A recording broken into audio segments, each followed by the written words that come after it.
very tough girl, you know what I'm saying? No disrespect to her, she's pretty safe, you know what I'm saying? She gives you a good scrap, but at the end of the day, she'll lose to the top girl, you know what I'm saying? But she comes to fight. And overall, I know Marlen Esparza can fight. You know what I'm saying? She needs to just step it up so that she can live up to what she said. She went on an interview and talked about how she was going to turn female boxing, that, you know, female boxing needed her, that she's the new face, that she's the one who's going to change it. But she didn't do it with that performance. You know what I'm saying? I mean, I can hear her growling from here. Yeah.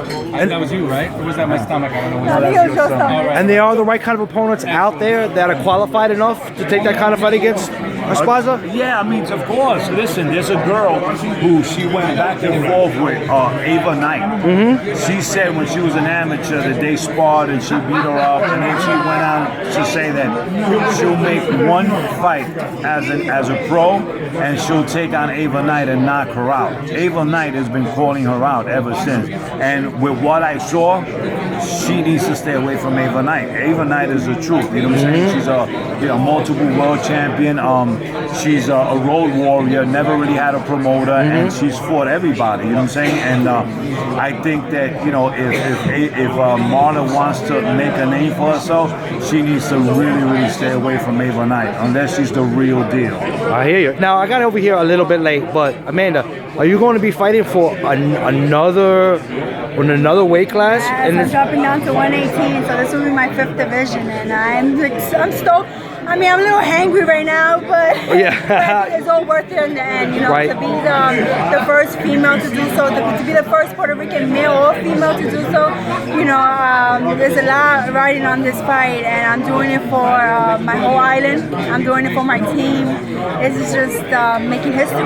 Now, down in the PR, people want to watch your fights. Are they able to get Showtime, or you want to? Okay. Yeah, they get, you know, I mean, this is great because they, you know, the very, very important fights are the ones you watch on Showtime. The beautiful thing about Showtime is that, you know, they're going to put you on, but you gotta work. You know what I'm saying? It's not a station where you can go there and handpick, you know, some easy opponent. No trash. You know what I'm saying? Yeah. I don't mind. They're gonna give you an opportunity if you want it, but there's some protocols you have to, you know, you have to fight tough. You know what I'm saying? You're not getting a freebie.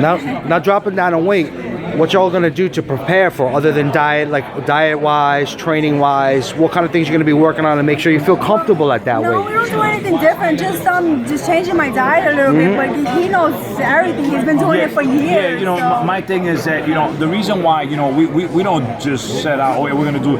We fought at 122, which was the lightest at the time. We got ready for the fight, and with regular training, not trying to make weight, she dropped down. We made 120, and then the day before that, she had, you know, after the workout, she was 119. So it's sort of like, you know, as long as it's safe for my fighter, you know, I'm not looking to jeopardize, you know, health for any title, for that matter. I mean, the legacy's already done. She's a 4-division world champion. She tied up with Miguel Cotto. For us, that's fine. You know what I'm saying? The reason why we've contemplated is because it is easy. You know, we didn't do anything. We weren't even trying to make 1:19. You know, it just so happened that, you know, we ate right, we trained, and, you know, a day before the weigh-in, she was 1:19. And it's the focus and the dedication that you have to the sport, Amanda, because, you know, even though it's just a couple of extra pounds, a lot of boxers out there don't go that extra mile, a mile and a half, and really want it that badly to be able to do so. Now, what I'm going to say is, you're already a knockout puncher. You knock a lot of girls out, right? Now you're going down to a lower weight. When they taste your power, you might have a short night of work.